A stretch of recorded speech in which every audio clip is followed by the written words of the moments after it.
ఈరోజు వీడియో వచ్చేసి soya మంచూరితో gobi manchurian సోయాతో Manchurian చూపించబోతున్నాను. చాలా సింపుల్ అండ్ ఈజీ, టేస్టీగా చేసుకోవచ్చు అనమాట. చాలా బాగుంటుంది, సింపుల్గా కూడా.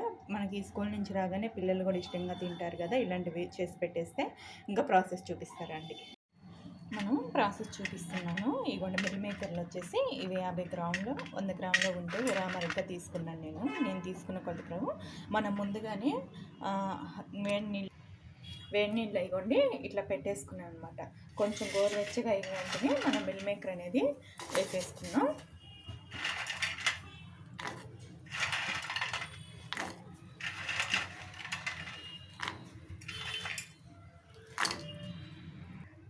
ఇవ్వండి, ఇప్పుడు ఇంకా స్టవ్ ఆపేస్తున్నాను. కొంచెం పొంగు వచ్చాక మనం స్టవ్ ఆపేసేసి ఇంక మనం ప్రాసెస్ కాసేపు చల్లారాక ఇగోండి, మనం కొంచెం చల్లారాక వాటర్ అంతా ఇలా పిసికేసేసుకొని వేరే బౌల్లో తీసేసుకుందాం. మనం ఇలా రెడీ చేసి పెట్టేసుకున్నాక కొంచెం అల్లం వెల్లుల్లి పేస్టు, కొంచెం అంటే కొంచెం తక్కువే వేస్తున్నాను. కొంచెం గ్రీన్ చిల్లీ, నేను రెడ్ చిల్లీ వాడటంలో గ్రీన్ చిల్లీ వాడుతున్నా. తర్వాత వచ్చి సోయా, ఇది కూడా 1 స్పూన్ వాడుతున్నాను. తర్వాత వచ్చేసి కారం, కొంచెం కారం ఘాటుగా కావాలన్న వాళ్ళు కొంచెం ఎక్కువ వేసుకోండి, తక్కువ తినేవాళ్ళు కొంచెం తగ్గించుకోండి కారం వరకు.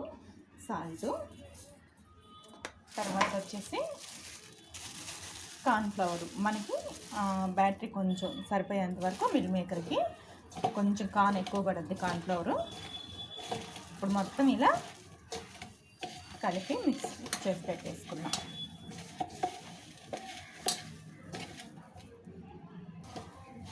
ఇంకా వాటర్ కూడా అయిన అవసరం లేదండి, మనకి దీంట్లో ఉన్న చెమ్మే కరెక్ట్గా సరిపోతుంది అనమాట. కొంచెం మీకు ఇట్లా తెలుస్తుందని అన్నప్పుడు 1 రొంతు వాటర్ వేసుకోండి. ఇంకా చూడండి, ఇవి ఇంకా పక్కన పెట్టేసుకుందాం.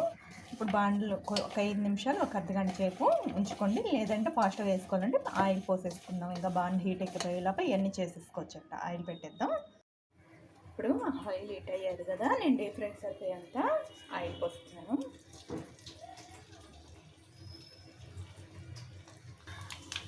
ఒక్కొక్కటిగా నేను తక్కువ ఆయిలే పెట్టుకుని, దీనికి పెద్ద ఆయిల్ అనేది ఫీల్ అవుతుంది అనమాట. తక్కువ ఆయిలే చేసుకోవచ్చు, ఇంకా తక్కువ వేసుకున్నా కూడా సరిపోతుంది.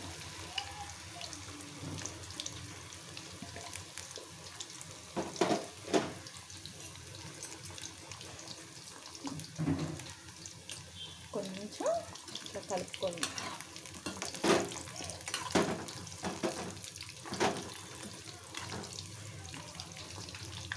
ఇవ్వండి, కలర్ వచ్చాక ఇంకా తీసి నేను పక్కన పెట్టేస్తాను. ఒక్కొక్కటి వేరే బౌల్లోకి తీసేసుకున్నాం. ఇవి కొంచెం డైరెక్ట్గా తినేదానికి బాగానే ఉంటాయి, కానీ మనం సాక్స్లు కొంచెం కలర్ తక్కువ వేసింది కాబట్టి కలర్ వాడటం లేదు కదా దీంట్లో. ఒక్కొక్కటి మళ్ళీ వేసుకున్నాం.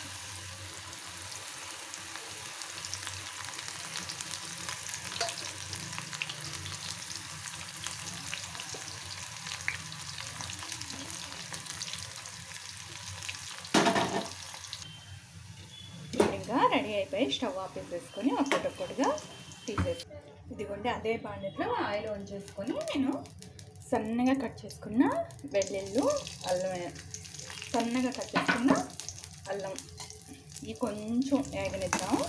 వేగాక ఇప్పుడు 2-3 పచ్చిమిరపకాయలు, సన్నగా కట్ చేసుకున్న ఆనియన్స్, ఇవి కొంచెం వేగాయి కదా, మరీ ఏమి ఎక్కువ వేయించుకోవట్లేదు. ఇప్పుడు కొంచెం 1 స్పూను సోయా, కొంచెం చిల్లీ సాసు, రెడ్ చిల్లీ కూడా కావాలంటే వేసుకోండి, మీకు ఫ్లేవర్ కొంచెం ఘాటుగా కావాలనే వాళ్ళు. ఇప్పుడు టమాటో సాసు 1 కప్ వేసేస్తున్నాను. ఒక చిన్న కప్ ఉంటుంది కదా మెయిన్. కొంచెం కారం, రెడ్ కారం కూడా అది కారం వేస్తున్నాను. కొంచెం చిటికెడు, మనం ఆల్రెడీ వేసినాం, చిటికెడు అంటే చిటికెడు ఉప్పు వేసుకున్నాం. ఒక 5 నిమిషాలు ఉడకనిద్దాం. ఇంకా వాటర్ కూడా అయిన అవసరం లేదు. ఇప్పుడు ఇవి ఉడుకుతున్నాయి చేసి పెట్టిన బాల్స్ అన్నీ ఈ మిల్ మేకర్స్ అన్నీ ఒక్క తడవ మొత్తం మిక్స్ చేసేద్దాం. ఇంకొక 5 నిమిషాలు ఇంకా సర్వ్ చేసేసుకుందాం. అంటే ఇంకా ఇవి చాలా ఈజీ అండ్ టేస్టీ అండి. ఫైనల్గా కొత్తిమీర వేసేసుకుందాం. ఇంకా స్టవ్ ఆపేసేసి సర్వ్ చేసేసుకుందాం. ఆనియన్స్ ఉల్లికాళ్ళు పైన చల్లేసుకుందాం. చూసారు కదా, సర్వ్ చేసేసుకున్నాక ఎంత కలర్ఫుల్గా ఉంది. ఈ వీడియో నచ్చితే లైక్ ఇవ్వండి, షేర్ ఇవ్వండి, సబ్స్క్రైబ్ చేసుకోండి.